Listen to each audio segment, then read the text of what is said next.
Good morning, my dear students.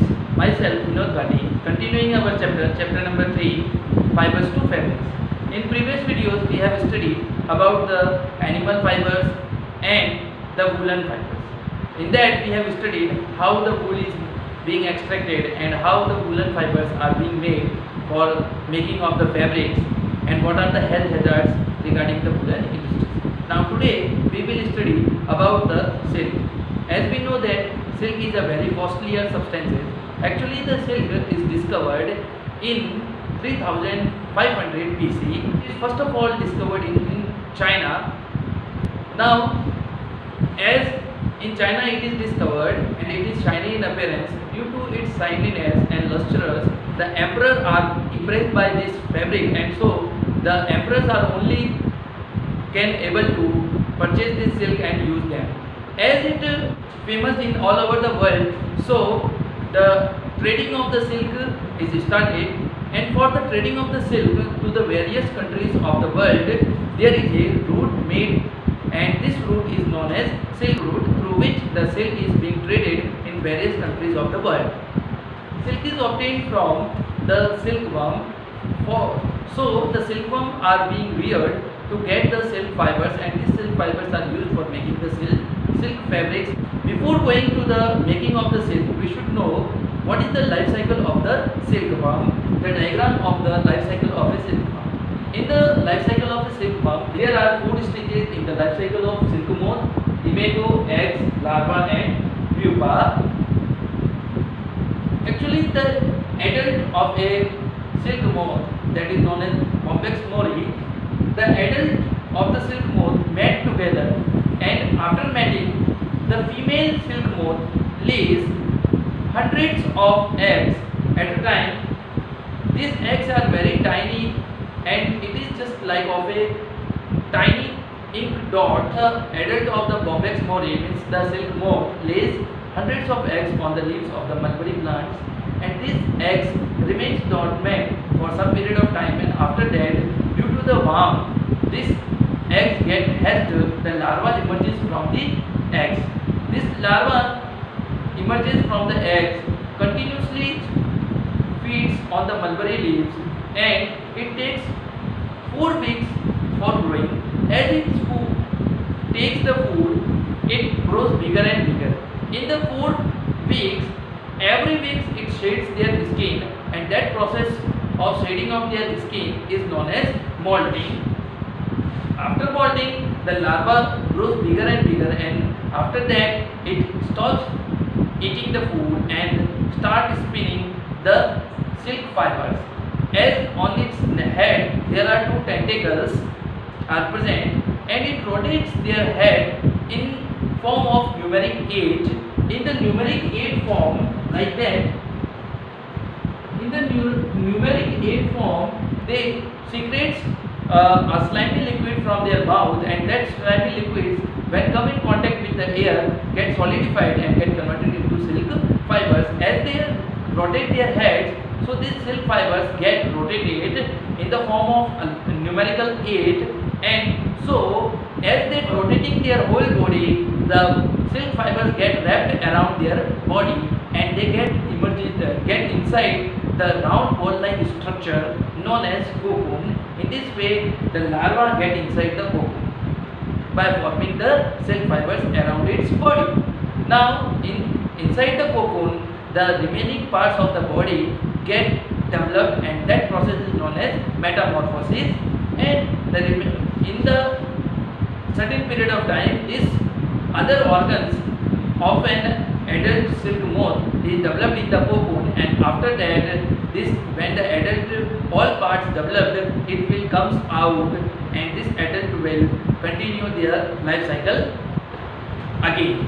That is the life cycle of a silk moth. So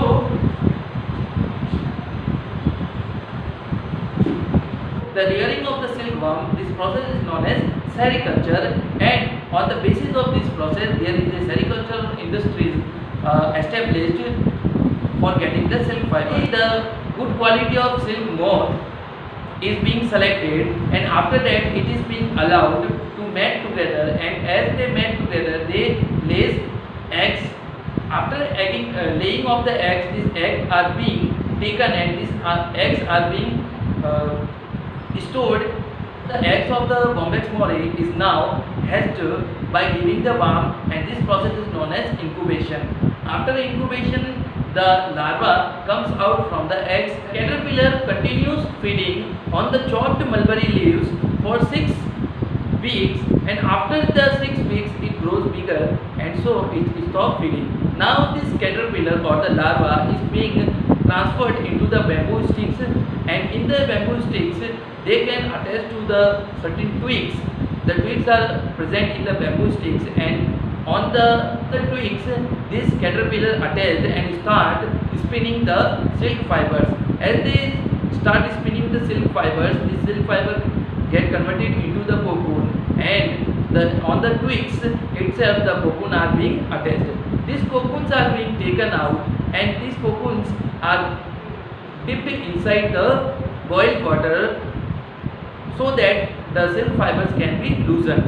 So fibers are being taken out, and since in this process the cocoons are being dipped inside the boiled water, so the silkworm get dies.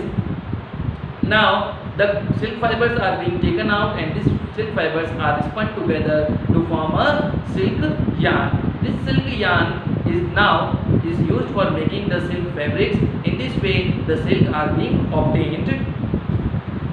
Now the health hazards of the silk industries. As people involved in the silk industries has to stand 14 to 16 hours continuously, so the people suffer from the backache and spine problems in them. The people are suffering from the joint pains also. The people who are involved in the silk industry, since they are come in contact with the fumes of boiled water, and the diesel fumes come out as for while the process of boiling of these cocoons, they suffer from respiratory diseases such as asthma, etc. People can also suffer from the weakening of the eyesight. Since the people or the worker involving in the silk industry has to dip their bare hands inside the boiled water, so their hands gets blisters on it, and severe injury also appears on their hands, and due to that they get infection in their hands. So people involved in silk industry suffer from different health hazards on their body, and they have harmful effects on them.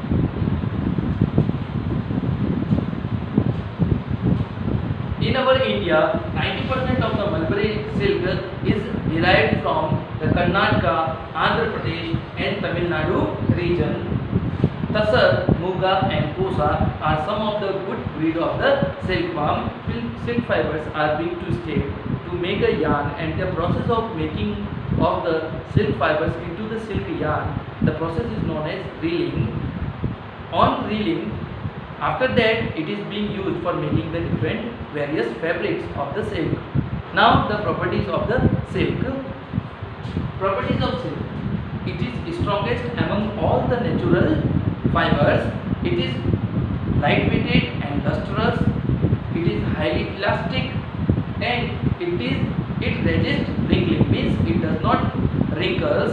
It keeps warm in winter and keeps cool in summer season. So it is a good fiber.